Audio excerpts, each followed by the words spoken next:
Hello dear students, मैं धीरज sir welcome करता हूँ आप लोग का अपने यूट्यूब चैनल फिजिक्स पार्ट्स में। हम लोग कर रहे हैं क्लास 11th के लिए अभी केमिस्ट्री क्लासेस, केमिस्ट्री लेक्चर, जिसमें हम लोग पढ़ रहे हैं एटॉमिक स्ट्रक्चर के बारे में। पिछले वीडियो में मैंने आपको बताया था कि किस तरह से जो है बोर एटॉमिक मॉडल में जो है किसी भी प्रकार के एटम का एटॉमिक रेडियस निकालते हैं उनके इलेक्ट्रॉन के द्वारा, कि सेंटर से अगर कोई भी इलेक्ट्रॉन अगर चक्कर लगा रहा हो, इसलिए को इस तरह से हमारे पास क्या था, हमारे पास एक एटम था, ठीक है। और उस एटम में जो सेंटर था यानी कि न्यूक्लियस था, उसके पास टोटल जाकर चार्ज जो था वो Ze था, ठीक। अब इससे r डिस्टेंस पर एक इलेक्ट्रॉन v वेलोसिटी से जो है वो क्या कर रहा था, मोशन कर रहा था, इसके चारों तरफ रिवोल्यूशन कर रहा था, ठीक। इसके ऊपर जो है सेंट्रीपिटल फोर्स का मान mv² था, ठीक। और ये इलेक्ट्रॉन की जो है हम लोगों ने डिस्टेंस निकाली थी, कहां से डिस्टेंस निकाली थी हम लोगों ने, सेंटर से यानी कि न्यूक्लियस से, तो वो हमारा एटॉमिक रेडियस था। अब बात आती है कि आखिर किस तरह से जो हम इसकी एनर्जी को कैलकुलेट कर सकते हैं, यानी कि कोई भी इलेक्ट्रॉन जो यहाँ चक्कर लगा रहा है न्यूक्लियस के चारों, तो उस इलेक्ट्रॉन की एनर्जी क्या होगी, ठीक। तो देखो हम लोग यहाँ पर क्या करेंगे, energy of electron, energy of electrons, ठीक है, इन बोर एटॉमिक मॉडल या बोर ऑर्बिट्स। तो अगर मैं बात करूं तो इलेक्ट्रॉन का जो काइनेटिक एनर्जी होगा, काइनेटिक एनर्जी ऑफ इलेक्ट्रॉन, ये आएगा कितना, E k = ½ mv², ठीक। और जो v² का वैल्यू है, v² होगा Ze² divide by r into m। अगर ये पुट कर दूं तो इस स्थिति में E k का जो मान होगा वो होगा कितना, ½ m into Ze² divide by r into m। तो m से m कैंसिल हो गया, ठीक। अब यहां पर जो बचेगा वो क्या, ½ Ze², या आप ऐसे लिख सकते हो Ze² डिवाइड बाय क्या, 2r। ये हो गया किसका मान, ये हो गया E k का मान, ठीक। ध्यान रखना कि अभी जो हम लोग कर रहे हैं वो एटॉमिक स्ट्रक्चर यानी कि जो हम लोग 11th क्लास केमिस्ट्री में जो पढ़ते हैं उसके अनुसार से। अगर हम इसको जो है, अगर क्लास 12th में भी स्ट्रक्चर ऑफ एटम पढ़ना है, वहां भी बोर एटॉमिक मॉडल पढ़ना है, अगर हम उसके अनुसार से बनाएंगे तो इसमें कुछ जो है वो चीजें और भी ऐड होगी, लेकिन हम लोग केमिस्ट्री में उसको ऐड नहीं करेंगे, ठीक।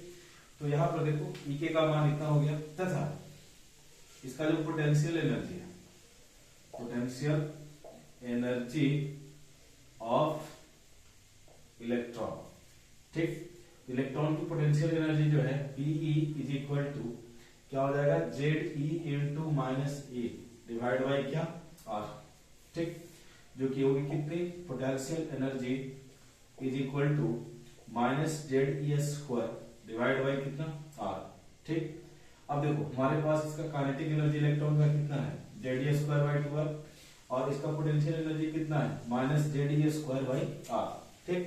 तो हमें इस ऑर्बिट पर ये इलेक्ट्रॉन जो चक्कर लगा रहा है, चक्कर लगा के इलेक्ट्रॉन की टोटल एनर्जी कितनी होगी हमें वो कैलकुलेट करना है, ठीक। तो कैसे निकालेंगे, तो उसके लिए हम लोग क्या करेंगे कि इसका जो काइनेटिक एनर्जी है और इसकी जो पोटेंशियल एनर्जी है दोनों को क्या कर देंगे, ऐड कर देंगे, तो टोटल मैकेनिकल एनर्जी जो है हमें इलेक्ट्रॉन का मिल जाएगा, ठीक। तो यहां पर देखते हैं, यहां पर देखेंगे कि काइनेटिक एनर्जी कितना है, 1 मिनट। तो देखो यार, तो total mechanical energy of electron, total energy of electron is equal to kinetic energy plus potential energy, ठीक। हमारा काइनेटिक एनर्जी कितना है, काइनेटिक एनर्जी है Ze² डिवाइड बाई कितना, 2r, और पोटेंशियल एनर्जी का मान कितना है, पोटेंशियल एनर्जी का मान है Ze² डिवाइड बाई r, ठीक। तो यानी कि हमारा जो है वो डेरिवेशन हो जाएगा कितना, E = Ze² divide by 2r minus ZE² divide by कितना r, दोनों का एलसीएम ले ले तो दोनों का एलसीएम कितना होगा 2r, ये 2 मल्टीप्लाई होगा इसके साथ, तो हमें E का जो मान है वो मिलेगा कितना ZE² या माइनस ZE² डिवाइड बाई कितना, डिवाइड बाई 2r। ठीक, तो ये हो गया हमारा किसका मान, E का मान, यानी कि एनर्जी ऑफ इलेक्ट्रॉन का। लेकिन अगर हम बात करें तो इसका जो मान है यानी कि R का जो मान है, अगर हम लोग इसमें पुट करें यानी कि R का वैल्यू अगर इसमें पुट कर दे कि जो है एटॉमिक रेडियस का जो फॉर्मूला था उसका टोटल वैल्यू यहाँ पर पुट करने पर क्या मिलेगा। ठीक, तो हम लोग यहाँ पर देखेंगे क्या कि इसका जो मान था वो था कितना, if put to the value r is equal to n square h square r n square h square divided by 4 pi square into z square into m। अगर इतना आप पुट कर देते हो तो उस स्थिति में आपको जो है इसका मान क्या मिलेगा। तो देखो यहाँ पर मैं पुट करता हूं तो energy is equal to minus Z E square divide by 2r 2 into n square h square divide by 4 pi square into Z A square into m. ठीक, अब ये जो ये पूरा टर्म है वो चला जाएगा कहाँ, ऊपर। ठीक, इस टर्म को हम ऊपर लेकर जाते हैं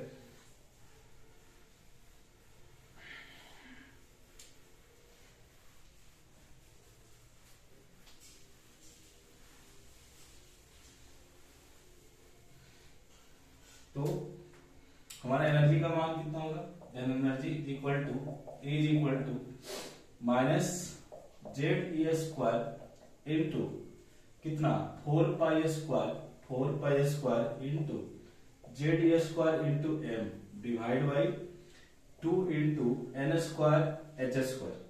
ठीक, तो आप यहां पर क्या करोगे, ये मल्टीप्लाई होगा तो मिलेगा कितना Z square into the power 4 into 4 pi square into M divide by 2 N square into H square. Two cancel होगा तो आ जाएगा कितना 2 पाई स्क्वायर इंटू जेड